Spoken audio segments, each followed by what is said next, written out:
Hey, Slider Crusaders, America's the greatest country in the world. Welcome to our special Exposed, the Left's Race Card. The purpose of today's special is too many young people in particular, but too many people think that America invented slavery. And they think that slavery is a uniquely American evil and institution, and that is absurd. So we are going to talk about slavery that currently exists in the world, concentration camps that exist right now that no one seems to care about. And we're going to talk about a history of slavery and how it's existed since before the invention of the written language. But first I want to say this. I was talking to a friend just yesterday. He's reading Up From Slavery by Booker T. Washington, which is a book we've talked about and quoted a lot here on the show. And he's loving it. And he made the point that if someone first read White Fragility, right, if that was the first book they read and they're just consumed by all that victimhood and bitterness from that book, and if you're just raised and steeped in that woke culture in every way, then you read Up From Slavery, the autobiography of Booker T. Washington, former slave, freed when he was 9, went on to live an amazing life, started a school in the South, Tuskegee Institute. This is like mid-1800s, obviously. And the complete lack of bitterness that he ever felt. Your brain, like, your brain wouldn't accept it. Like, it wouldn't register. Booker T. Washington, he literally wrote, "I have long since ceased to cherish any spirit of bitterness against the Southern white people on account of the enslavement of my race." No bitterness. The former slave, no bitterness against white people. Versus Robin DiAngelo, like two polar opposites. You have an actual slave overcoming actual slavery. And now here we have 150 years later, you have someone preaching about the legacy of slavery. And not only that, but you have people around the world still today trying to overcome slavery. And that's what our first guest is talking about. Yet here you have in America, people going out of their way to wallow in it while it doesn't exist here. I encourage you to read the book. It's fantastic. It's not that long. It's a quick read. I could quote a million different things here, but I just picked this one. He says, Booker T. Washington, he said, "We must acknowledge that, notwithstanding the cruelty and moral wrong of slavery, the 10 million Negroes inhabiting this country, who themselves or whose ancestors went through the school of American slavery, are in a stronger and more hopeful condition materially, intellectually, morally, and religiously than is true of an equal number of black people in any other portion of the globe. This is so to such an extent that Negroes in this country who themselves or whose forefathers went through the school of slavery are constantly returning to Africa as missionaries to enlighten those who remained in the fatherland." What? He goes on, he says that Providence often uses men and institutions to accomplish a purpose. So his point is, obviously, no one's happy that slavery happened. But his point is, I want to be clear, I'm not making this point. The former slave is making this point. His point is, at least we're here in America now, and America's awesome. But today, woke people, they go on constantly about how evil America is. Booker T. Washington was grateful he was here. That was 150 years ago.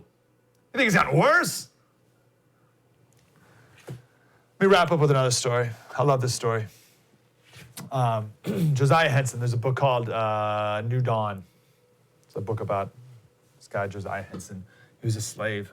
Just brutal conditions. 41 years of torture and deep betrayal from his owners. His first memory was his dad getting lashed 100 times and then being sold down to a plantation in Louisiana, which was known as the worst place to be a slave. That was his very first memory as a boy. So just decades and decades of horrendous treatment. It's an unbelievable story. But Josiah was on a boat with his master's son and 3 other men, and they were going from Kentucky down to Louisiana, and they were going to sell Josiah in Louisiana, where his dad was sent. I think it was like this dreaded, the worst place you could be. And he was scared. And as the trip went on, he became full of rage. And one night, Josiah was sleeping on top of the deck, and everyone was sleeping underneath. And he was so full of rage and fear and hatred that it completely overcame him. And he thought to himself, I have power over these men right now in this moment. These men, they're sleeping. They're under my control. I can kill them and escape, and no one would blame me for it. Would you? Would you blame him? If Josiah killed his slave master and these men who were going to sell him to escape for freedom, would you blame him? And he tells a story. He says, I was alone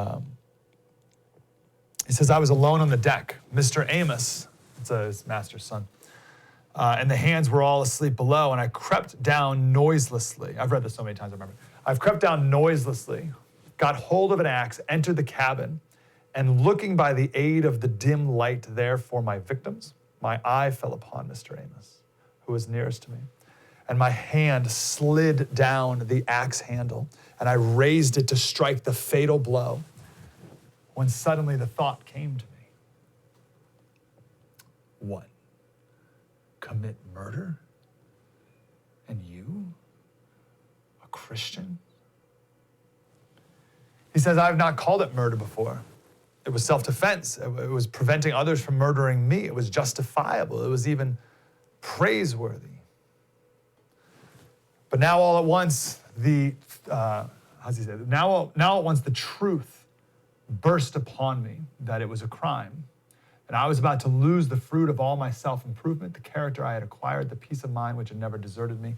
And this all came to me upon an instant, and with a distinctness that made it think, it came upon me with a distinctness that made me think that it was, to think that I heard it whispered in my ear.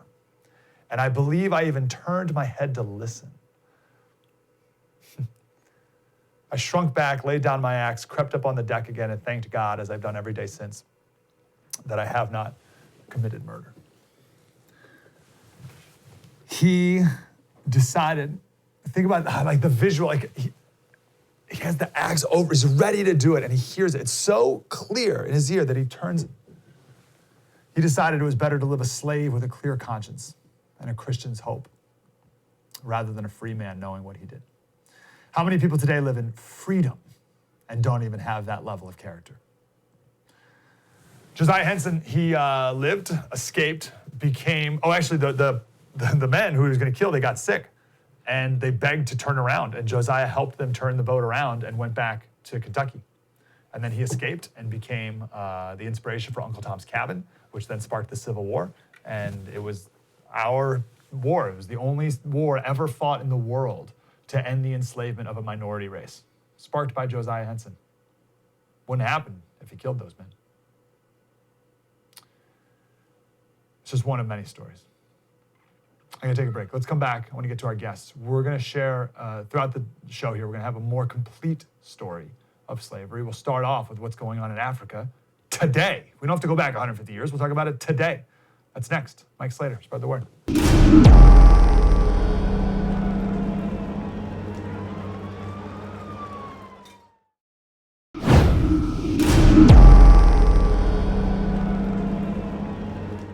Hey, Slater Crusaders, welcome back to our special. You know, we are so focused in America today on the legacy of slavery, and there's a lot of virtue signaling and everything that goes with that. But it's hard to believe that there's actual slavery still going on around the world, and I think we need to be paying attention to that and doing what we can to put a stop to that. Our guest right now is Martin Plaut. He is a fellow at the Institute of Commonwealth Studies at the University of London, and among other books, he has a book called Understanding Eritrea. Mr. Plaut, how are you, sir? It's very good to be with you. Thanks for being here, and thanks for enlightening us about these horrors that are still going on in the world. Let's maybe start with Eritrea. So what's the condition, or what's the status of slavery in Eritrea today? Well, you have what can be described as slave-like conditions, because in order to finish your high school, you have to go to military conscription at a camp called Sawa. And there you do your final 2 years, and you are actually enlisted in the military there and then. And it is indefinite conscription. You're paid a couple of dollars a month, and you can be kept there indefinitely. There are some people who've been there for more than 20 years. You can be sent anywhere. You could be turned into a teacher, or you could go and work on the roads breaking rocks. Could be anything. And, the generals who run this can literally do anything they like with you. What's that based off of? Like whether you're in there for 1 year or 20 years, or whether you go in the quarry or you're a teacher? What are those variables and standards? It's on the whim of the military. Whoever's the military commander. I mean, the women, and this is based on UN reports. You can find them. They've done long reports by the UN Human Rights Council. The women are particularly badly abused. They are sexually abused by the men. Some of them are taken as so-called wives, a bit like Islamic State used to. The men can be sent to do anything that people want them to, and the conditions for any kind of disobedience are extraordinarily severe. There is no constitution in Eritrea. There's no parliament. There are no elections, and you can be held indefinitely in prison as well without trial. You can be kept in 40-degree heat in a shipping container. We spoke to somebody a couple of weeks ago who had been living for 5 years underground without any light. That is the kind of conditions that you can be kept in. No wonder that thousands flee across the border. Whoa. Let me ask you for one more story of Eritrea to highlight the conditions, because I think, sir, we don't even have a frame of reference for it here in America and England, right? Like there's no, I can't even fathom any of these things you're talking about right now. So can you give us one more example of what life in that, being conscripted would feel like? Well, I mean, just to give you one example, there's actually a road rehabilitation project which the European Union is funding, which is supposed to rehabilitate the roads from Ethiopia through Eritrea and to the port of Asab or Massawa. And I mean, so it's not a bad project in itself, but they say themselves that national service conscripts will be sent there. And the conditions under which they will be treated, nobody knows. There's absolutely no way of knowing. And people can literally just disappear. There are a huge range of spies who infiltrate even into people's families. People don't even trust their own families. If you remember the way in which people were broken apart in East Germany, when you just never knew who was going to spy on you, the same takes place in Eritrea, which is an absolute tragedy. Amazing. Let's go a little more, if my geography's right, a little more northwest into Libya. What's happening with the slave trade in Libya today? Well, the slave trade in Libya arises from the fact that it is one of the jumping off points for people to cross the Mediterranean, which they do in their tens of thousands every year, trying to escape either poverty in places like Nigeria or Ghana, or else places like the kind of repression you get in Sudan or Eritrea. And they cross the desert, the Sahara Desert, and they end up in Libya. And they come in their tens of thousands, and then they are in camps. And unless you can pay your way over, you sit there forever. And some people, I'm not trying to say the majority, but there certainly have been examples, which in fact CNN filmed one in 2017, I think it was, of an actual slave market where you could go in and buy somebody. Quite a lot of these are women who are bought as sex slaves, but others are men who, somebody needs somebody to work in their house. You just go and buy somebody. Who's buying and who's selling in that scenario? Well, the people who buy them are just the local Arab populations, or they could be people who are in a militia who want somebody to fight for them. The people who are selling them are the traffickers. Now, there's no way as an ordinary, shall we say, Sudanese arriving in Libya that you'd know how to get onto a boat and get to Italy, which is what people hope they can do. So you have to have money, and people bleed you of that money all the way along the journey. Every different trafficker will sell you along, and you have to go with the traffickers. That's the only way. And eventually, you hope that somebody will, you'll have enough money that's sent by your uncle or aunt or something living in the States or in Britain or wherever, and that they will send you money, and then you'll be able to pay the next lot. But if you can't, then you may be auctioned off, because at this point you have no use to anybody any longer. Do you have any idea of numbers?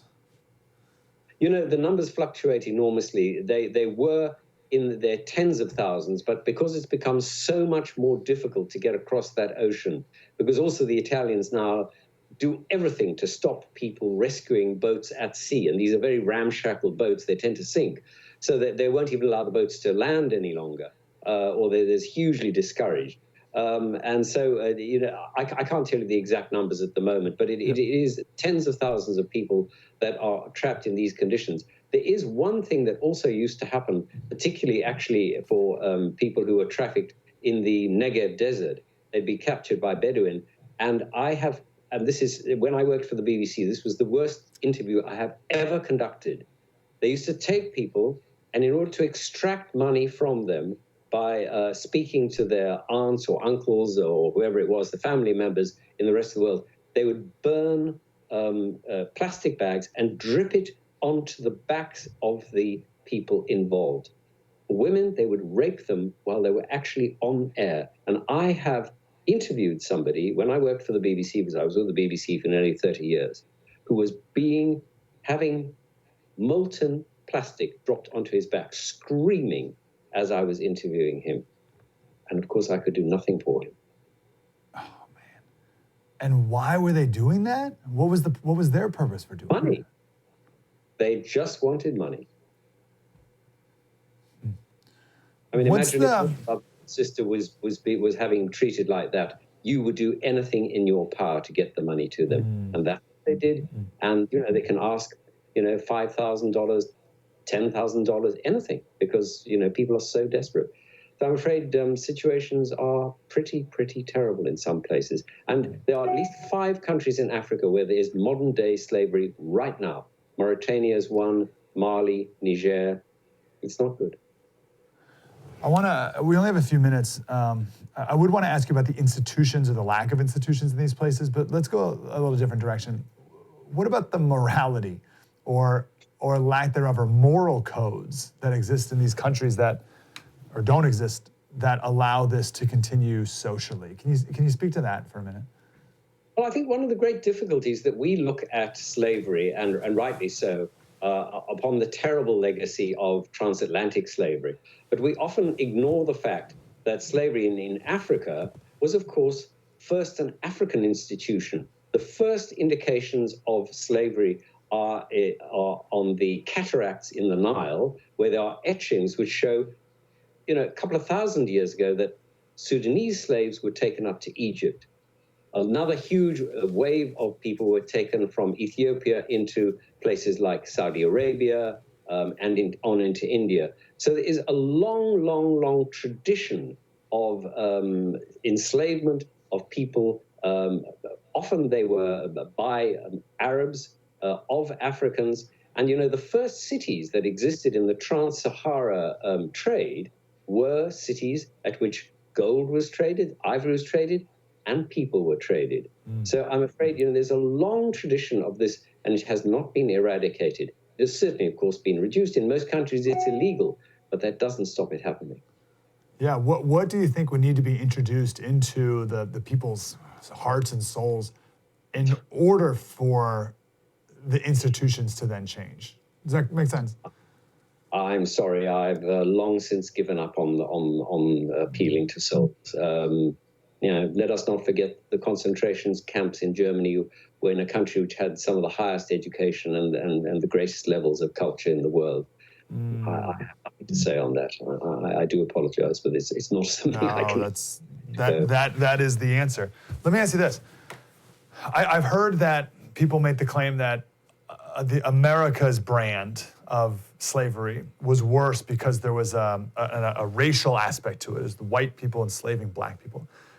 Was there any type element like that in Africa, or is there a superior and an inferior, like class or race or religion or that type of dynamic taking place, or is it just whoever has the most power oppresses? Well, I would say mostly it's about power. But I mean, in Mauritania, for example, you have what are called black Mauritanians and white Mauritanians. Although, you'd be hard pushed to tell who was which, it is the white Mauritanians that repress the black. So, there often is an essence of color and race involved in this. But not always. I mean, sometimes it is black people who enslave black people, and there are all sorts of strange things. I mean, for example, you probably are aware that there was enslavement of English people by Africans.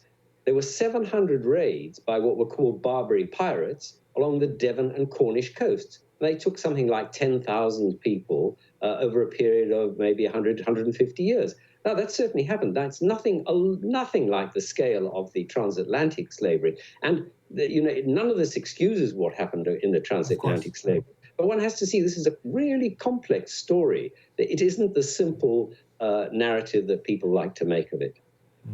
So I have 30 seconds. What can one do institutionally? Do you have any charities or support, or what can anyone do?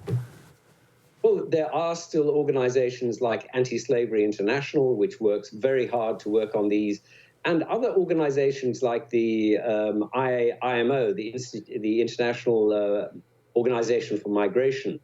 They work really hard trying to stamp out these kind of activities. So there certainly are organizations trying to halt these activities, and even organizations like the United Nations High Commission for Refugees do everything that they can to stamp this out, but it is a huge problem. And as long as people are trying to get from bad places to better places, people are vulnerable, and that is the problem. Yeah, that's right. Martin Plaut, one of many books, Understanding Eritrea, and there's also a biography of Mugabe as well. Martin, thank you. I wish we could talk about better things, but thank you for bringing this to our attention. It's a great pleasure. Thank you. Thank you, Martin. Appreciate you. More coming up. Mike Slater, spread the word.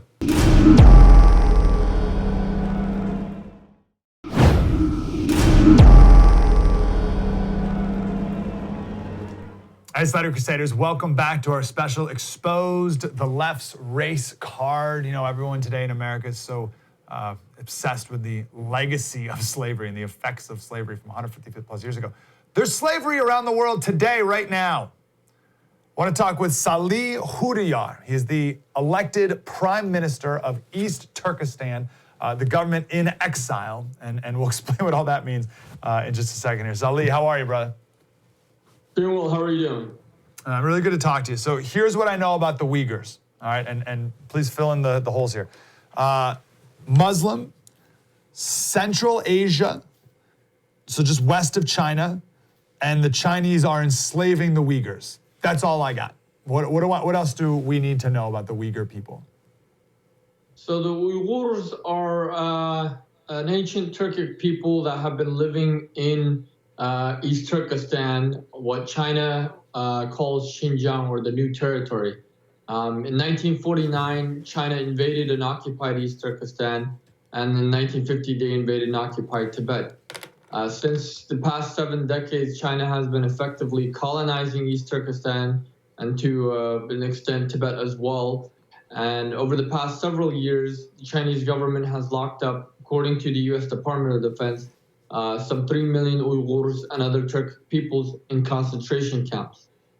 Aside from the concentration camps, the Chinese government is running hundreds of slave labor camps, or forced labor camps, which is essentially slave labor camps where Uyghurs and other Turkic peoples are practically used as slaves to produce products for consumption here in the West and across the world.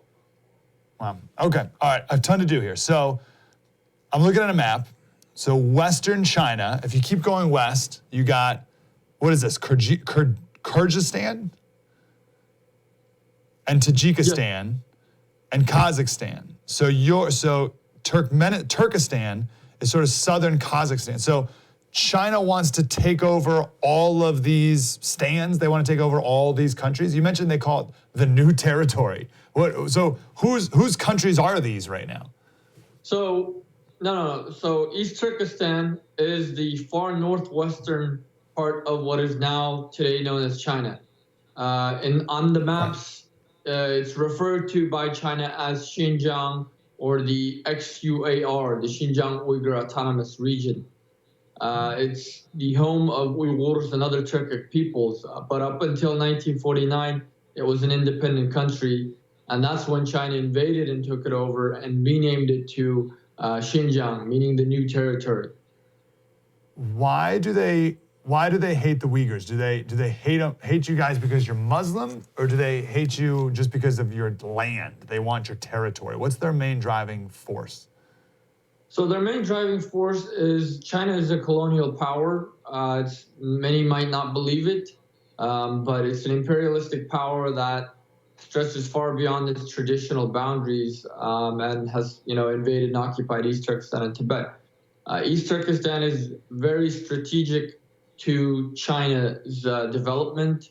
It's roughly about 1/5 of the current present territory of what is now known as China. It's rich in natural mineral resources, and it's the cornerstone of its Belt and Road Initiative for global political and economic domination. And that's why China is engaging in this genocide and colonizing East Turkestan to help project it, to become a global superpower. Yeah. Why the genocide part? Why not just take over the land and whatever? Where's the genocide fit in here? So the people of East Turkestan since 1949 have been resisting Chinese occupation. Over the past 7 decades, there's been hundreds of revolts, and the Chinese government feels that, at this point, there's no other way, that they fear that if in the event, and this is according to a Chinese PLA senior colonel from 2009, during his lecture, he stated, if in the event that the U.S. and China go to war, there is no doubt that America will support the Uyghurs against us. And if they do, they will easily cut off our access to, supply and much needed energy resources in East Turkestan, and we will lose our capability to fight a war. Therefore, we have to address this issue no matter at what cost. And in fact, this same Chinese colonel praised Osama bin Laden for buying time, by dealing with America, for buying time for China to develop itself as a much stronger military power. Wow. What do you know about the concentration camps? So as far as the concentration camps, as I mentioned earlier, there's over 3 million people that have been locked up in these concentration camps. Most of these concentration camps have been built, in fact, post-2017, 2018. There's an estimated 1,400 concentration camps across East Turkestan. People are sent to these camps for as simple reasons as having a beard, having traveled abroad, having called someone abroad, having contacted, met up with foreigners, having held a passport. These are believing in religion, any religion, regardless of it being Islam, Christianity, etc. These are all reasons for you to be sent to the camps. And inside of the camps, people are forced to, denounce their ethnic and religious identity. They're forced to undergo forced medication. Some of them, both men and women have been raped in these camps. Forced sterilization is something that is happening.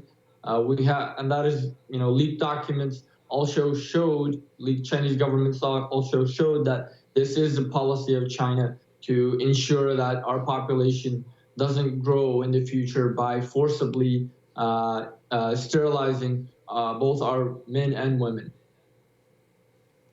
Amazing. Tell me about that drone footage that we all saw a week or so ago with all these men blindfolded, it looked like, about to get on a train. What did we see there? So in this, you see Uyghur detainees being transported, God knows where, from apparently from a prison or a camp in Kashgar, East Turkestan, the southern region of East Turkestan. But we suspect that these people are the ones that are being secretly transferred to Chinese provinces like Heilongjiang near the Korean border, where Korea is a big market for organs. Also, there's been thousands that have been transported to Henan province, where where there's 5 known hospitals that have been implicated by researchers of having been complicit and involved in organ harvesting. What? So wait, what happens there? How does that work? Where's the market for organs and all that? So Korea over the past several years has a higher demand for organs. So a lot of Koreans travel to China to get their organs.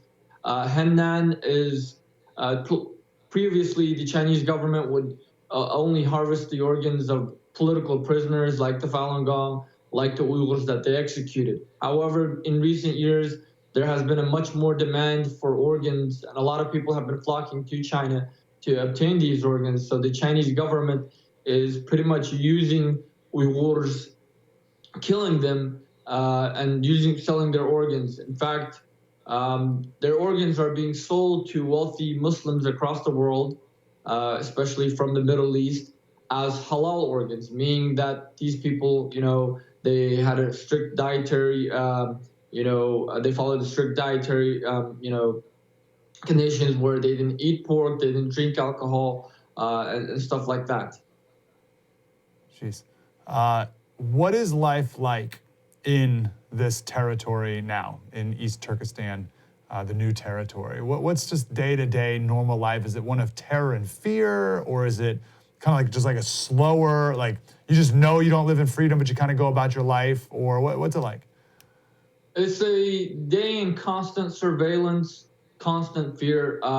Everyone who has smartphones have a mandatory government app installed in them. If you have a car, you have a mandatory government GPS tracker installed in it. Every 500 meters, there's police checkpoints. In fact, if you want to get outside of your own town, you have to get special permission to travel outside of your own town. People, constantly live in fear, and you have, 1.12 million Chinese officials that have been sent to live in your homes, to monitor you, to ensure your loyalty to the Chinese state. And sometimes, unfortunately, they even sleep with you. And if they like your daughter, well, if you say no, then you're an extremist, and you have to be sent to the camp. They're forcefully, marrying our daughters, our sisters, and stuff like that. In numerous instances, there have been instances of rape. But as far as us, there's nothing that we can do because any sign of resistance, even saying that we oppose, is seen as a sign of extremism and terrorism by China, and that will get us locked up into the concentration camps or the prisons. Why do you think the world seems to not care, but maybe in particular Muslim countries, right? Like why isn't like Saudi Arabia stepping up and putting a stop to this, for instance? Money. China, through its Belt and Road Initiative, its geopolitical ambition to achieve the Chinese dream of global political economic domination, has invested hundreds of billions, nearly $1 trillion across the world into many countries in the Middle East and even in Eastern Europe, and effectively bought their silence on these atrocities that are going on today. You've been in America for a while now. And like, first of all, what do you think of all these people like protesting and stuff over whatever compared to what your people are experiencing right now in China? Like it's different planets. I think they don't understand the amount of freedom and opportunity that there is in the United States. I don't think these people have actually seen real oppression in their own life. I think that if they want to, if they're true about, equality, if they're true about freedom, if they're true about opposing imperialism, they need to oppose China. If they want to help people, they need to help the people of East Turkestan. If they want to talk about slavery, let's talk about the modern slavery of Uyghurs and other Turkic peoples in East Turkestan. If you want to talk about, women's rights, let's talk about the countless tens of thousands of Uyghur and other Turkic women that are being forcibly married to Chinese men, that are being raped in the camps and prisons, that are being sterilized. That's what we need to talk about if they really care about, such issues. Yeah, but Salih, we like our iPhones. We want our iPhones, and the NBA makes a lot of money in China, so we don't want to say anything bad about China ever. I hope my sarcasm is coming through the camera enough. We got to go quick, Salih, but real quick, give us one more thing we need to know about the slave labor camps. What does a labor camp look like today in China? So a labor camp, it's effectively, a big warehouse facility where they have, watchtowers, fences, and police or security guards preventing, the people from escaping. These people are worked 16 to 18 hours a day, and they're pretty much beaten and worked to death. And those that refuse are often taken to the concentration camps. In fact, if you are sent to a labor camp, you're the much luckier one. You're among the much luckier ones, because in the concentration camps it's more physical torture, more psychological torture, and eventually you're going to die in there. Salih, let's talk again, man. Salih UYGHUR, elected Prime Minister of East Turkestan government in exile. Salih, appreciate you, brother. Thank you. Thank you for having me. Yeah, real slavery going on right now. No one cares. We're moaning about slavery in America from hundreds of years ago. Mike Slater, spread the word.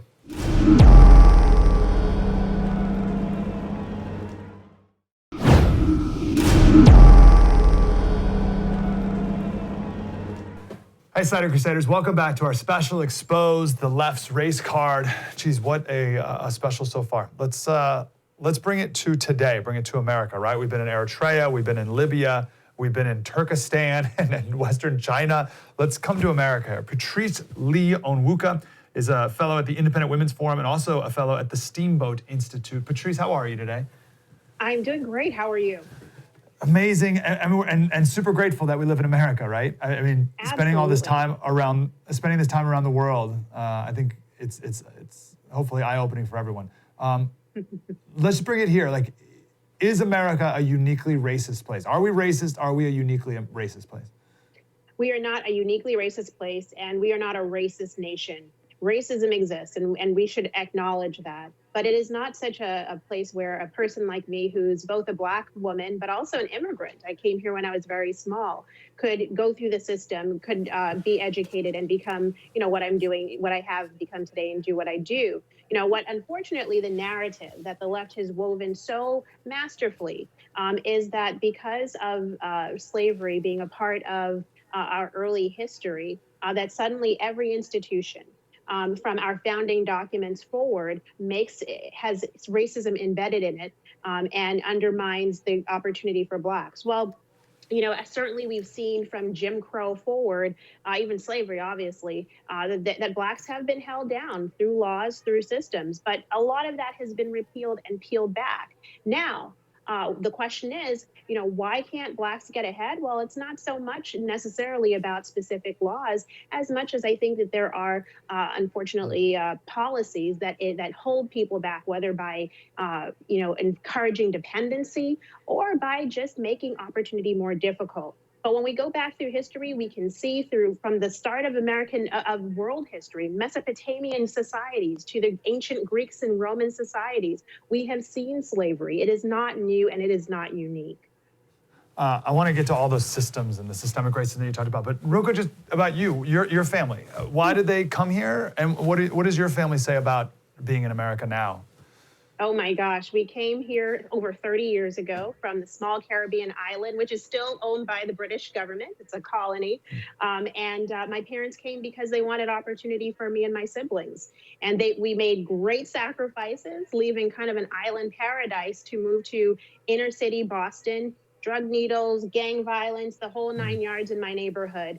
But they believed, and I believe, that America is the greatest nation on this planet because of opportunity, of mobility, and that's what young people need to hear today. They don't need to hear that they're victims from the day they entered into this world because of their race or their gender. They need to understand that there is opportunity that can help you overcome the challenges that you may face, whether that's racism or whether that's something else.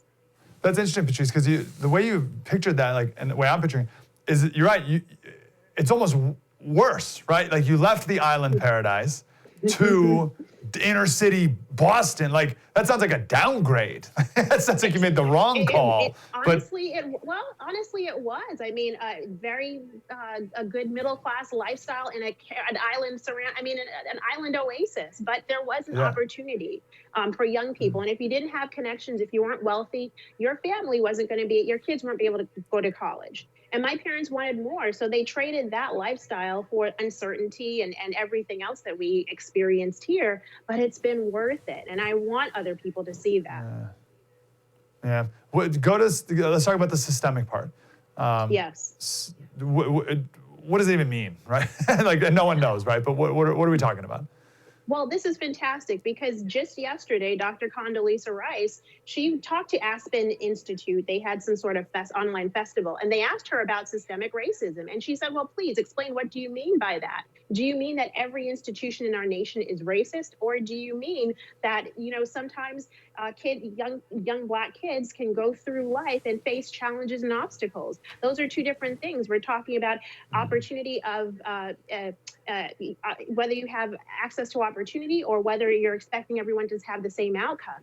And she said, no one can really define that. And I think when you look at our country right now, we've had the first Black president of the United States. We have had Black females rise to the level of Secretary of State, who've been leaders and captains of industry. So to say that America is a racist nation would deny all of the progress that so many Blacks have fought for and have achieved.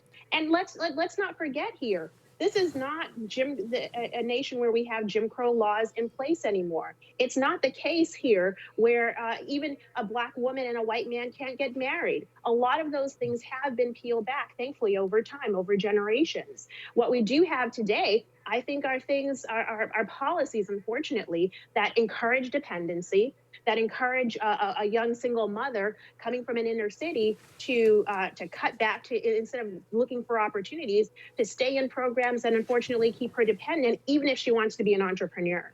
We have policies, and unfortunately, we've got vice presidential or presidential candidates who are pushing for policies that erode opportunity, that erode entrepreneurship, that erode that spirit of individualism that helps a person really achieve what's possible. So that's what we need to overcome today. And I'm not going to deny there aren't people who look at me and make certain assumptions or preconceived notions. Unfortunately, a lot of them are on the left because they assume that I should be, if I'm Black, I should be a Democrat or I should vote for liberal policies. And I don't, because I see the individual spirit unleashed through conservative free market policies. Perfect. We kicked off the show with a quote from, we did a little bit about Booker T. Washington and how he had no bitterness towards his slave owners or the white race because of slavery, which is like if anyone's allowed to have bitterness, right? It'd be, but why today? Why are we supposed to have bitterness today? It's intentional. It's using that anger and that hate and that vitriol that unfortunately can be passed on from generation and turning it into political power. We see a lot around the Black Lives Matter movement. But a lot of that is just taking this, hatred or anger that, I have been hurt or my ancestors have been hurt, and then channeling it towards policies and politicians and electoral cycles that are meant to, perpetuate a system of dependency, not a system that frees an individual.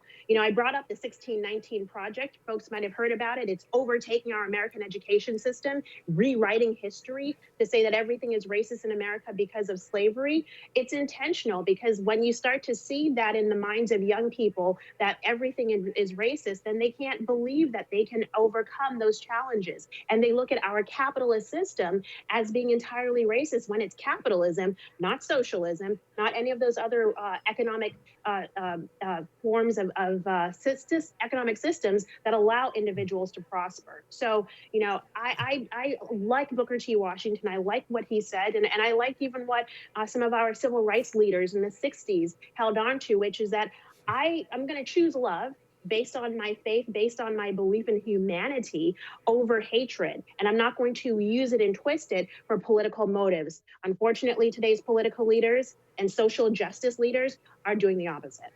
We got about 30 seconds, Patrice. What is one cultural value that you were raised with, that you had in your family or community that led you to be so successful? Determination. It's grit. It is that, you know, you can achieve what you want to achieve if you put your mind to it. That's it. And that's not just something that people from the Caribbean have, people from Africa have, and people from other nations. It's also here in this country. And thank God we're here in a country that allows you to take your grit and determination and make something of it. Perfect. Patrice Lee Onwuka, Independent Women's Forum and the Steamboat Institute. Patrice, wonderful to talk to you. Thank you so much. Thank you so much. What a perfect positive way to end what were two very, I don't want to say depressing, but deep segments about slavery around the world that still exists today. Perfect. That's it. True story. Mike Slater, that's our special Exposed, the race card. See you again tomorrow. Spread the word.